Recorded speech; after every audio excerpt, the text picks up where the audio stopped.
boy Luke here for our weekly course breakdown, this time for Riviera Country Club in this year's Genesis Invitational. It's another week with a classic on the PGA Tour Rotunda, and while last week's boisterous and electric crowds at the Waste Management Phoenix Open were a whole lot of fun, the whole ordeal with Higgs and Damon on Saturday, of course the 2 hole-in-ones on that 16th hole, but we're going back to the game's bread and butter. This is a historic golf course, a major championship type of venue, and we're getting a little bit more of what the golf traditionalists tend to like. Either way though, it is Tiger Woods' event, and even though he won't be playing in this year's iteration, he will be a huge fixture in the event, whether it's on the course, of course, for the championship ceremony on Sunday, or just in general with the aura of the event. Here in this video though, we're going to be giving you guys a complete breakdown of Riviera Country Club, this week's event, and exactly how we expect this course to play. The analysis is going to include a hole-by-hole breakdown, also my key stats. I'm looking for some of my modeling this week, and of course some of the other golf courses on the PGA Tour that I'm going to be using as a comparison for that same type of analysis. Whether you're a diehard golf fan, somebody that plays DFS or places outright bets weekly, or if you are completely new to golf, the goal here is the same, to get you guys completely prepared for your research this week. With that being said, let's go ahead and hop right on into it with our breakdown of Riviera Country Club.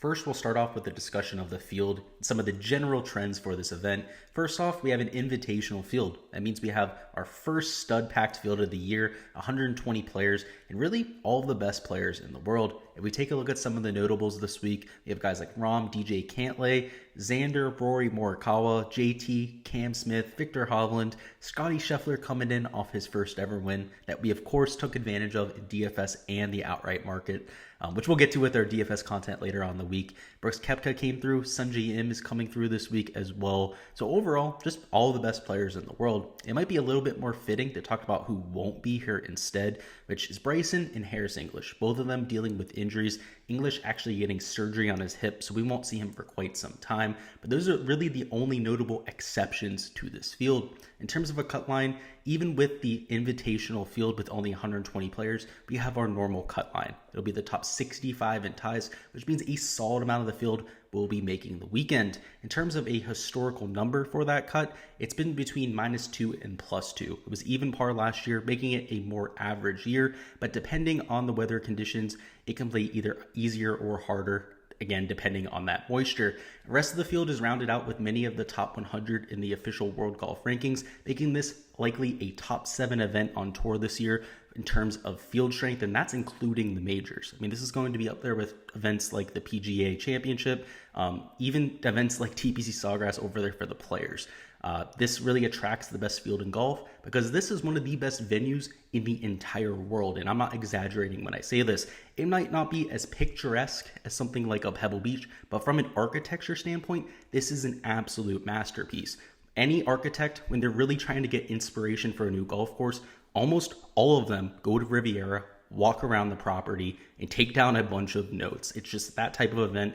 It is a George E. Thomas design. Also, William P. Bell helped him consulting on this golf course way back in the day, and it's hardly changed. That's how much of a masterpiece that it is. You've seen repeat winners at Riviera over the years, and that's not because it fits a certain skill set. It's because you have to be a completely well-rounded player to win here. You have severe doglegs from left to right, right to left at this venue. You have to be good off the tee, on approach around the green, and you have to be a really good putter on Poa Anua as well. If you have any holes in your game whatsoever, you're going to be absolutely exposed. And as you'll see with our analysis, when we go hole by hole especially, there is a ton of strategy in play on every single hole as well. So having a mental game, all of those physical attributes, as we've already went through, is absolutely vital to winning here. It's why a lot of the repeat champions have been some of the best players on tour. People like a Bubba Watson, Adam Scott, who are not only major championship winners, but have won at the best venue in golf, Augusta National. And that's something we'll talk about with a comp course later on. This is that type of course. It's up there with the best golf courses in the world. And really, it plays extremely consistent from year to year. Because of the weather over there in LA, typically very dry. You get firm and fast conditions. The greens, again, the golf holes haven't even changed very much since the early 1930s, which makes this a golf course that we can not only use statistical modeling with confidence, but one that we have a ton of data on. Now, the one caveat here, is when there's rain. And in the forecast this week, we do have rain expected. So it might throw a little bit of a monkey wrench into our analysis. They do expect to have rain Wednesday night, maybe Thursday morning. But if that ends up being the case, we could see a really good set of scoring this year. The only real defense of this course, I shouldn't say the only defense because it encompasses almost every single shot here, is that firm and fastness that we get on the greens and of course the fairways. You're missing a ton of fairways here, you're missing a ton of greens, and because of all the severe undulation in play, again, we're going to go into all this in severe detail, it's a true test of golf. But if you're able to play target practice because you have soft conditions, it's more than gettable. It's more like a TPC Sawgrass under those type of conditions, where if you have your game, you can take it to 18 to 20 under par, but if you don't, you're going to see very high scores. So that's why it's really one of the best events of the year. It's why we get the best fields of golf here at Riviera Country Club. So let's go ahead and hop into a complete analysis of what to expect this week. So Riviera Country Club in the Pacific Palisades of California, that is located just south of Los Angeles for anybody who doesn't know that. It is a George Thomas and William P. Bell design back in the early 1900s, but it has had its fair share of renovations throughout the years, whether it's Tom Doak, Tom Fazio.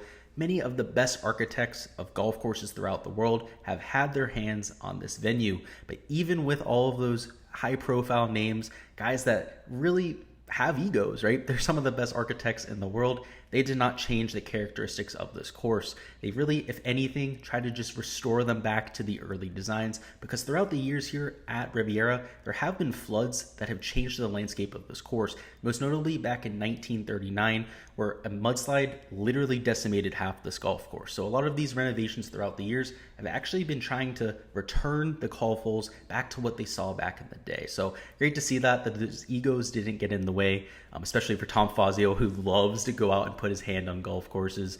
This is truly a historic and classical design at the Palisades. In terms of its scorecard yardage, it's 7,322 yards.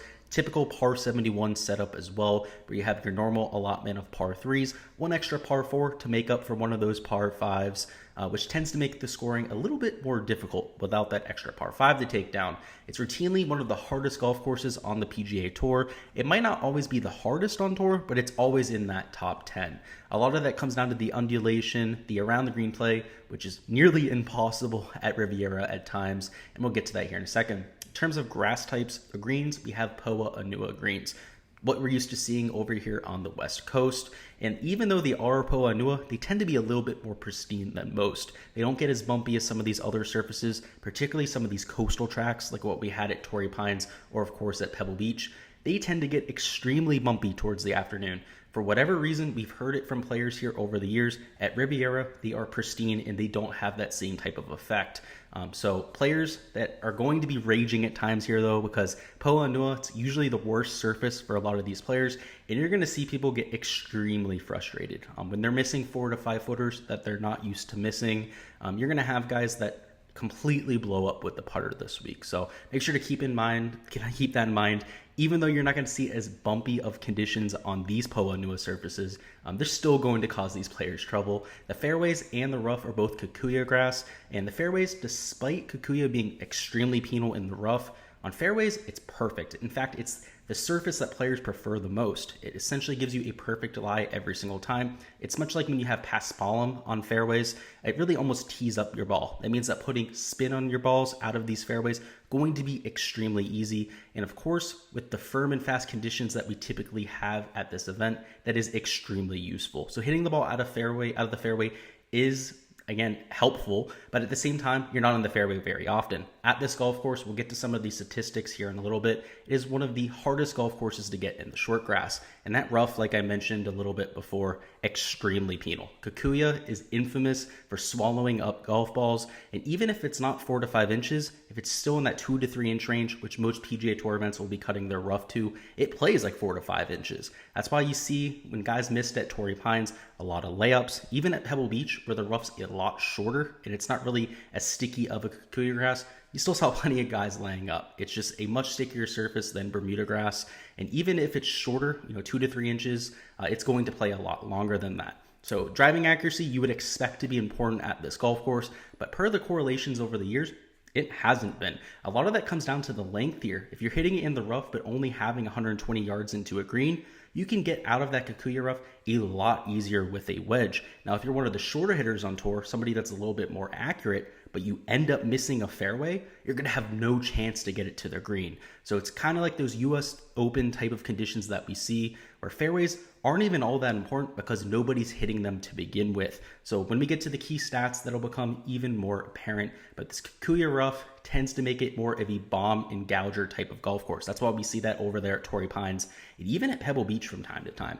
The green size, they are relatively large greens. So what we saw over there at the Waste Management Phoenix Open, TPC Scottsdale, similar size greens, right around 7,500 square foot on average, which is well above the tour average. The real defense, as we've already outlined, is the design here. There's a lot of strategy that comes into play. There's a ton of undulation on these greens. So when you inevitably end up missing them because they're so firm and fast, getting up and down is one of the harder tasks on tour. It's why people love to comp this course to Augusta National, because a lot of times when you're hitting around the green shots, you're going to be facing a completely different direction from where the green is. They're tiered greens here as well, so using some of those heavy slopes from tier to tier can actually be helpful with your around the green shots. Guys like a Brooks Koepka that always show up at major championships, he has that creativity factor. I think that's something that he doesn't get credit for. Guys like a Tiger Woods as well, some of the best visualizers of shots around the tour. So guys like him are going to be able to take advantage of that this week. It's also why guys like Bubba Watson have success here. He's one of the most creative players on tour. I mean, the guy doesn't hit a straight ball ever. Even with his chip shots, he's typically adding side spin. Those type of players that can visualize, or especially those around the green shots, tend to have a ton of success here.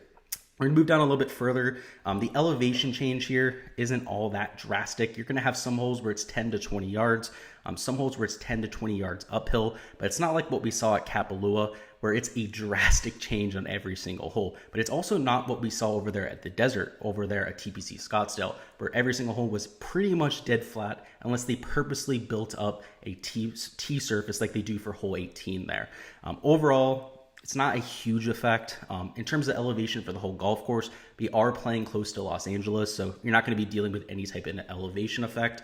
And like I said, in terms of the statistical averages here at Riviera, relatively hard to hit fairways because they're so firm and fast. They also tend to be some of the narrowest fairways on tour. The greens play firm and fast unless we get that rain that I mentioned might be coming on Thursday. And even though they are massive greens, with all the undulation that you have, hitting greens is hard to begin with, and hitting the right tier of the green even harder. Undulation is completely devilish, as we said, for the around the green shots, but even more so for the putting, especially on Po'anua, which is far from these players' preferred surface. Around the green shots, very difficult as well. And players were also going to have a lot more 7 to 10 footers here than at most golf courses. You've seen that with the stats over the years. A lot of that's due to the undulation, the speed of these greens as well. You're going to have to be money from within 10 feet this week to keep bogeys off of the board. And with the scoring that we expect, it is, of course, probably how you're going to win this event. A lot of these fall tier events like the Amex, where we have a winner well into the 20 under par range, it's more of the birdies that distinguish you from your peers. At Riviera Country Club, it is the tough pars that you make that are going to differentiate you here. So with that being said, a lot of this general strategy in play, let's go ahead and take a look at a hole-by-hole breakdown of this event, of this venue, and exactly some of the strategy that these players are going to be looking at. All right, guys, and now a hole-by-hole breakdown of Riviera Country Club. We're back to the Pro Visualizer so we can check out some of the strategy and play for this event. And hole number 1, going to be the easiest hole that the players see all week. It's a 500-yard par 5, which is actually shorter than the par 4 second. So we're going to go ahead and hop right into it. You'll see, first off, the tee shot, pretty easy. Get it out there about 290, 300 yards. For some of the longer players on tour, they may be even hitting 3-wood off this tee and still have a very makeable shot into this green. A lot of the shorter hitters, sure, they'll probably be hitting driver, but really the priority here is getting it into the short grass, because no matter how far you're getting it out there, you're going to have right around a 210, 220 yard shot into this green at most. And as you'll see, the green is a little bit small. It tends to be especially narrow over here on the right, but in general, it's not the hardest golf shot on this course, and you really are looking to get off to a birdie start. In general, this plays to right around a 4.2 shot under par average, making it, again, the easiest hole on this golf course. But then, number 2, comes up and bites you. It's actually one of the hardest golf courses on the entire PGA Tour. Like I said, it's longer than hole number 1. It's a par 4 at 518 yards, which means that no matter how long you are off the tee, you're pretty much no matter what going to have a tough shot. Let's go ahead and take a look at the approach here. I accidentally hit next hole there, and you can see you're looking at right around 200 yards up elevation to a green that also has some of the most undulation on this golf course. So let's go ahead and zoom in on this green. You can see it's protected by plenty of bunkering. This bunker is actually 40 yards short of the green. It's actually meant to cause a little bit of deception to these players, throw off some of their depth perception. But if you hit the ball in this bunker over here, which is also about 20, 30 yards short, or of course the 40-yard short bunker, you're looking at bogey at best. Those 40-yard bunker shots are some of the hardest shots on tour for these players. Even the bunker over here on the left, where you're dealing with a ton of left to right undulation on this green, is essentially dead. So that's what makes it such a difficult golf course. It's not just the length here that can cause you problems at some of these long par 4s. It's the areas around the green. They're just completely devilish. It's a perfect masterpiece in terms of the architecture there, and you're going to see some really high scores. Next up at hole number 3, you're dealing with one of the more straightforward par 4s in play. This bunkering set up here in the fairway isn't really going to cause players trouble at all. It's more cosmetic than anything. You're going to get your ball out here right around 300 yards and have a wedge in hand. So this is one of the more gettable holes out here, but as is every hole at Riviera, if you miss with your iron shot, if you miss with that approach play, you're going to be screwed. I mean, just raised surfaces, tons of undulation. This fairway bunker over here on the left, same situation as what we had on 2. More to play with the player's depth perception than anything, but if you end up hitting into it, you're looking at bogey at best. And of course, some of the green side areas just as penalizing as what we had to start the round.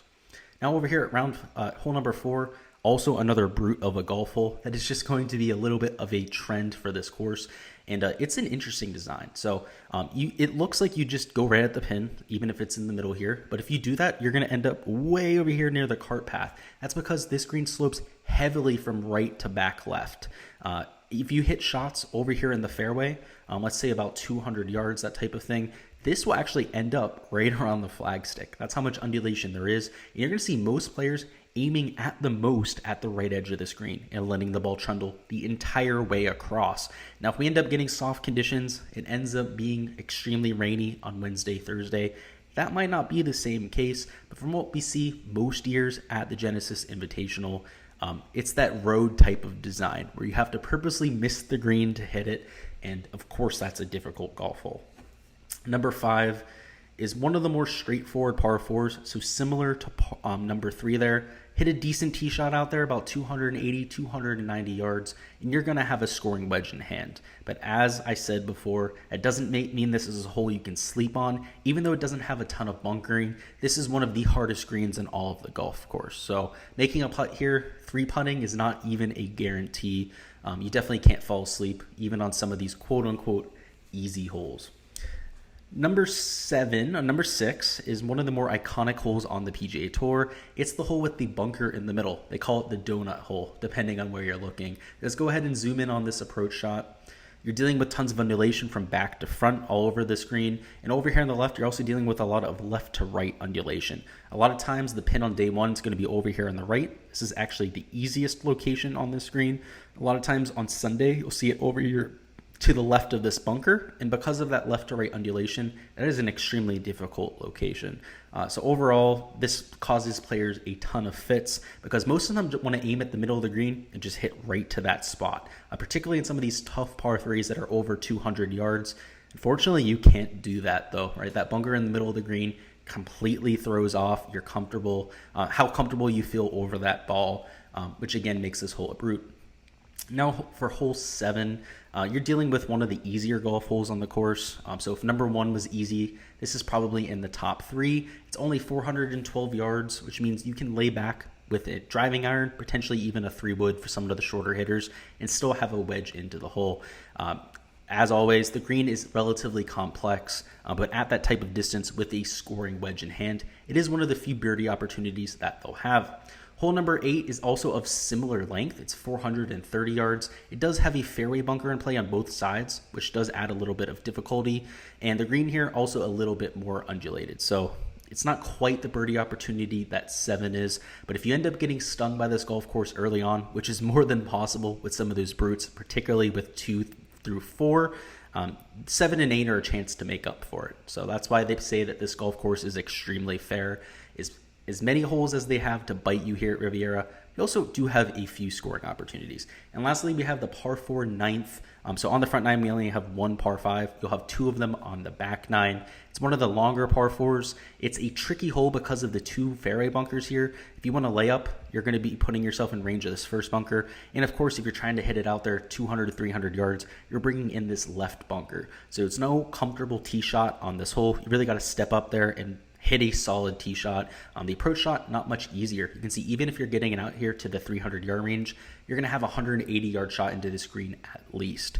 So not an easy golf hole by any means. Still very tricky putting surface. Also one of the thinner greens here. So you're really looking to get out of number 9 with a par and then head on to that back 9, which can be scoreable, which can, of course, also come up and bite you. So let's go ahead and talk about number 10. And guys, this back 9 at Riviera is unbelievable. I mean, this is a drivable par 4 right here. We have the 2 par 5s, some of the more iconic holes in all of the PGA Tour. So go ahead and buckle in here. This is a drivable par 4, like I said. It's 310 yards.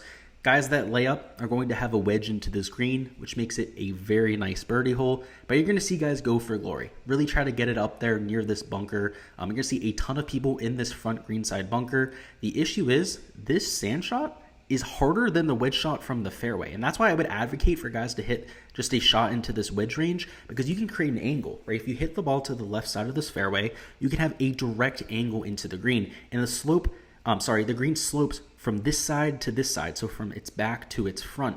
If you're playing from this greenside bunker, which would be the direct line off the tee, you just hit it directly at the green, you have a heavy slope from right to left. And because this golf course tends to be so firm and fast, there's no guarantee you're getting that up and down, or even getting that down in 3. You've seen people score par at this golf hole.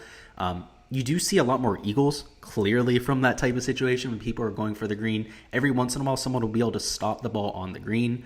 But it's really a risk-reward shot, and you got to consider where you're at in the golf tournament, especially if it's early on. I would advocate for people to kind of lay up there. Go ahead and move on to number 11. It is a par 5, almost 600 yards. So even though it is a par 5, it's not quite as gettable as most on tour. I mean, it's really a 3-shotter at best. You get your drive out there 200, 300 yards, you're going to have 250, 260 yards at the very least into this green. You can see for some of the elite players on tour with their driving distance, they may be able to get it out there about 330, 320 if they're lucky, they really catch one. You're still going to be having a 250-yard shot in. So it's by far one of the hardest par 5s that we'll see this time of year. If you end up laying up like a majority of the field will, you do leave yourself a relatively easy birdie chance though. You can see the fairway, particularly a little bit farther back here in the 100 to 120-yard range, is extremely wide. So if you want to go ahead and lay up, it's going to be an easy hole to do so. So it's not meant to come up and bite you by any means, but you do have to be on top of it to go ahead and make that birdie. Now for hole number 12, it is a very difficult par 4. It's 488 yards. There aren't any fairway bunkers in play, but as always with this golf course, this Kikuyu rough is penal. So it's enough of a penalty on its own, especially with this Barranca area right in front of the green. If you end up chunking your shot out of this Kikuyu, you're going to end up in this really devilish penalty area, which is dried out. It's much like what we saw over there at that desert golf. But if you guys saw that hard pan area, players were having a ton of trouble stopping the ball off of it. It's like impossible to get any spin, and it's just something that they aren't used to. So this hole, even though it is gettable if you can get the ball in the fairway, again, if we go back to the previous shot, you're dealing with a 180-yard approach shot. That's more than gettable, right? That's a 7, 8 iron for some of these players on tour. I mean, even a 9 iron for somebody like a Bryson DeChambeau. It can definitely come up and bite you if you end up getting it in the rough. Going on to hole number 13, more of an average hole, 460-yard par 3. If we go ahead and zoom in on the approach shot here, it's about an average as you get. 160 yards, tough green to hit. Just looking to get out there with a par more than anything. If you hit an amazing approach shot, maybe you get out of there with a birdie, but far from a gettable hole. Hole number 14 is a difficult par 3. But at the same time, it's the third easiest hole at this golf course. So if a 190-yard par 3 that is surrounded by bunkers is the easiest hole at this golf course, that's telling you pretty much everything you need to know of. It's a very difficult venue. I mean, you got these bunkers. You have back to front undulation, which means that if you end up spinning a ball short on the screen, you may end up in the bunkers yourself. It's more of a par hole than anything, right? So even though it is one of the easier holes out here, that just shows you the teeth that this place has. Hole number 15 might be the hardest hole on the golf course. It certainly is on the back nine. Number 2 on the front definitely gives it a run for its money. It's 494 yards. It's extremely difficult with this bunkering on the right. You can see there's a very large bunker over here. That's also about 10 to 15 feet deep. So if you end up hitting the ball into this, most people are going to be laying up. And even if you get the ball out here in the fairway, you can see you're still dealing with a 180-yard approach shot over one of the hardest and deepest fairway bunkers, greenside bunkers that we have on this course, to a green with a severe amount of undulation. So this hole also plays over par, one of the more difficult at this course. And now we have hole 16, which is the shortest par 3 at Riviera, but it's also not the easiest. You can see why that is if we zoom in on the green here. Bunkers surrounding it. I mean, that's 4 bunkers. It's a raised golf surface, green surface, which means if you miss it, you're going to be missing by quite a bit. Also a hole that you're just hoping to get par on. Hole 17, we get the last par 5. It's also nearly 600 yards, so not nearly as gettable as hole number 1, but at the same time, much like what we had for the other par 5, it's a birdie opportunity, right? Just get it in the fairway. A lot of people are going to be laying up right in this 100-yard range, and then hit a scoring wedge to 5 to 10 feet and make a putt. That is really the recipe here. Some of the longest players on tour, like a Rory McIlroy, Dustin Johnson, might take a look at this green, but it's a risky prospect. I mean, these fairway bunkers, particularly the ones that are about 40, 50 yards short of the green, you're looking at par at best if you get into them with 2. So that's why you're going to see a lot of guys laying up short of them to take that type of score out of play. And now lastly, we have 18, which is an iconic golf hole. Winged Foot Golf Club, if you guys saw the US Open, actually stole this design. And it's fair enough, right? It's a good design. You hit a tee shot over here to the left on a fairway that slopes left to right as well, which means that if you hit it in the right side of the fairway, you're likely going to be missing over here in the rough. And there are a ton of trees over here, which means if you miss over here on the right, you are surely laying up. So most players are going to be trying to hit the ball towards the left side of this fairway. A lot of them are going to miss in the rough over here anyways, and are probably looking at a layup regardless. But keep the ball in the fairway on the left. You have a shot at getting it on the right angle to this green, and it's one of the toughest holes in golf. Winged Foot number 18 really killed people at that US Open, and you see it every single year at Riviera, people bogeying or even double bogeying the last. If we go up to the green, you got a natural amphitheater that is created up here by this hill, which makes it kind of like hole 16 at the Waste Management Phoenix Open. Obviously not quite as many people, but they're surrounding the green. It looks like a stadium. It's also one of those cool atmospheres.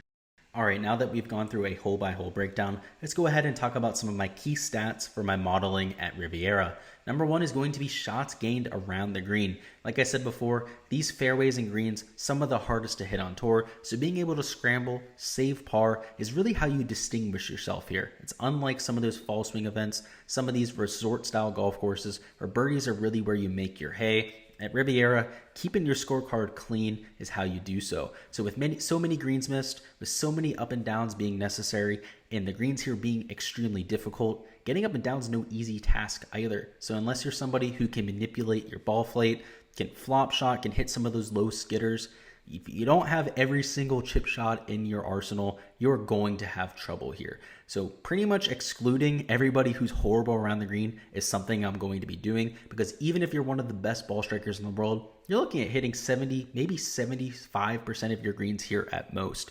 That's what an elite level performance looks like at Riviera. And even in that circumstance, you're going to have to get up and down at least 25% of the time. So even though there's some guys out there like a Will Zalatoris that look great when it comes to the ball striking numbers, when it comes to their DFS and how they model for me, this around the green stat is really going to hold them back. So as high as he looks around the industry, a lot of people are running to the window to bet Will Zalatoris. That will not be me this week, especially with the type of emphasis that I'm putting around the green. Next up, we're going to have shots gained approach, which is why somebody like Will Zalatoris is going to be such a popular pick this week. And undoubtedly, it's always important, particularly at some of these major championship level venues like what we have at Riviera. keeping yourself out of trouble, putting yourself on those green surfaces is a great way to avoid bogeys. Even though we have some of the largest greens on tour, even though they have a ton of undulation, you would certainly rather be on the green surface than around the green here. So it is going to be a huge advantage. It's not something I really want to dig into too much because it's an obvious part of our analysis. It's going to be a number 1 or number 2 stat every single week here on the channel, but we don't have to try and get cute here. The one I'd say caveat we'll have to this right here is that we're going to be taking a look at some of the longer iron ranges, at least a little bit more emphasis on those longer iron ranges. 150 to 175 yards, 175 to 200, and of course the 200 plus yard bucket when it comes to approach play, going to be more important because a majority of your shots at this golf course going to come from those ranges. And now lastly, we have shots gained putting on Poa Anua. Like I said before, you're going to have a ton of 7 to 10 foot putts at Riviera, whether it's for par, for birdie, you're going to have to make more than your peers. Keeping par on the board, 3-putt avoidance, which we'll get to in some of our extra key stats here in a second, going to be absolutely vital. And over the years, we've seen quite a few good putters win here. Now, we've had guys like Bubba Watson win, even an Adam Scott that might not be the best putters on the PGA Tour, but outside some of those notable exceptions, putting has certainly correlated to success. So you like to see that. You like to see that some of the better around the green players and short game players will have a bit of a chance here at Riviera, because at a lot of the recent events, particularly over there at Torrey Pines, they were pretty much excluded from the pool. You know, that was a bomb and gouger type of golf course. That is certainly not the case here for Riviera. Let's talk about some of the extra key stats we'll be looking at. First off, driving distance. Like I said before, anytime we get this Kikuyu rough, fairways that are just hard to hit in general, driving distance becomes the priority over driving accuracy. And while having the ball in that Kikuyu fairway is extremely advantageous, being able to put spin on your golf balls, if you're going to be having a wedge from 120 yards in the rough versus a 150-yard 9-iron for some of those shorter hitters on tour, I'd rather have the guy with the wedge because he can still stop the ball with some of the elevation that he can put on those shots. Of course, wedges go much higher than some of those mid-irons. So that effect kind of gets negated if you have that driving distance. So it's not something that every player in my poll is going to have this week, but for the players that have that elite extra oomph with that driver, going to be a huge boost. Next up, we have bogey avoidance. I said before, this is one of the hardest golf courses on tour. In fact, it has a scoring average of plus 0.27 strokes over par per round, which is something notable that we have to keep an eye on for sure. Shots gained at major championships is also something I'm taking a look at because of the kind of skill set that correlates to success here, getting up and down, having great approach play, great putting. I'm also going to be taking a look at how these guys have played at big time events. This is a big time venue, and as a result, something I'm looking at. Next up, putting inside 10 feet. We talked about that emphasis a little bit before. You're going to have a ton of par putts from 7 to 10 feet. So I'm taking a look at that metric. And with those shots gained buckets I was talking about before, we're going to have extra emphasis on the 150 to 175 yard range, 175 to 200 yard approach range, and of course the 200 plus yard range as well. And now for some of our comp courses for Riviera. First off, we're going to have the Torrey Pines North course. That is not the more infamous of the two. Of course, the South, where we played for the weekend, and of course, where we have the major championships. But the North course is the shorter of the two venues. It's closer to 7,200 yards than the 7,700 yard South course. It has a similar green type with the Poa Anua greens. It has elevation changes, which are very similar to what we'll have over there at Riviera. Hard to hit fairways, hard to hit greens. Getting up and down is also extremely difficult at both of these golf courses, and the only real difference might be the around the green play. Over there at the Torrey Pines North course, it's a little bit easier. You're not dealing with quite a bit undulation on these greens, which also makes putting a little bit easier. It's also why the scoring average at Riviera has been so much lower. It's a very similar golf course, just trickier greens in general. So I really like that as a comp. A lot of the players that have played well at the North course over the years, even though we don't have shots gained data on it, we still have their raw score. So as long as a player has a large enough sample size, we should be able to make a few assertions from that data. And next up, another golf course that we don't have a ton of data on, that being TPC Harding Park, which was the home of the PGA Championship 2 years ago. Not only was it also a difficult golf course that features Poa Anua greens, a similar emphasis on around the green and approach play, but it also had infamously hard to hit fairways and greens. You had a drivable par 4 that is extremely similar at Harding Park, the one that Morikawa hit with the infamous shot. to what we'll also see this week at Riviera, that thin little par 4 number 10th that we just talked about. And the scoring conditions, very similar in terms of difficulty. It's also over there on the West Coast, over there in California. And even though it's near San Francisco, which is a much different climate than what we have near LA with that type of golf course, I still like a lot of the looks off the tee. I like the emphasis in terms of the key stats. And even though we only have 1 year of data for that, still something I'll be able to take a few assertions from. And lastly, though, we talked about it towards the beginning of the video. Augusta National is in fact a good comp for Riviera. And you're dealing with completely different parts of the country, different setups. You're also dealing with different grass types. It's the same creativity factor. It's the same well-rounded skill set that you need for Riviera that you also need over there at Augusta National. Of course, some of the most infamous greens in golf, if not the most infamous greens in golf over there at Augusta National. The ones at Riviera give it a run for its money. And also from the strategy perspective, where on almost every single hole you have decisions to be made, that's also the case with Augusta National. So I really like that as a little bit of a comp. As we said before, one of our key stats was shots gained at majors. And this is exactly why Augusta National is a good fit, right? The best players in the world win at Riviera. The best players in the world win at Augusta National. So it would not surprise me at all to see quite a bit of crossover between the leaderboards that we've seen at Augusta over the years and what we are to see this week for the Genesis. That is all I've got for this week's course breakdown. Before you guys go on and get out of here, make sure you go ahead and let me know down in the comments what you guys think the winning score will be. Personally, I've got 16 under par, but make sure you guys go ahead and let me know down below what you guys got before we get out of here. As always, we're going to have even more golf content dropping here throughout the week, whether it's our DFS content, which will be dropping later on today, our weekly golf live stream, that's every Wednesday at 7 p.m. Eastern time, or of course our prize picks, or our showdown content to come throughout the weekend. We are going to have you covered for everything golf related for this event. So make sure to look forward to that. Make sure to subscribe to the channel if you haven't already so you don't miss any of that content to come. And if you guys enjoyed the content today, this data-based breakdown of Riviera Country Club, also make sure you smash that like button. It really helps us out with growing the channel here, getting it out to even more people. So if you liked this analysis, think that other people would like to see it as well, make sure you go ahead and do that. It's going to be a great week of golf. I'm really looking forward to this event, but I'm even more excited for next week. I want to go ahead and touch on the Honda Classic because I'll be there for all 4 days. I'm also going to be there early on Wednesday for the practice round. Taking a look at the event, seeing how the greens are running, the rough, how long it is, all that sort of stuff. And I'm going to have a special piece of content for that. So we're going to have a normal course breakdown next week for the Honda Classic, but look out for that report from the golf course. So make sure you subscribe if you haven't already so you guys can catch that as well. We're also going to have reports from the grounds from the Arnold Palmer Invitational, the Players Championship, and the Valspar. I'll be at all of those events. It'll be 4 weeks straight as well. So I'll be going from city to city down here in Florida, going to these golf tournaments. So make sure to look forward to all of that. Until next time, guys, peace out, and let's have ourselves a week.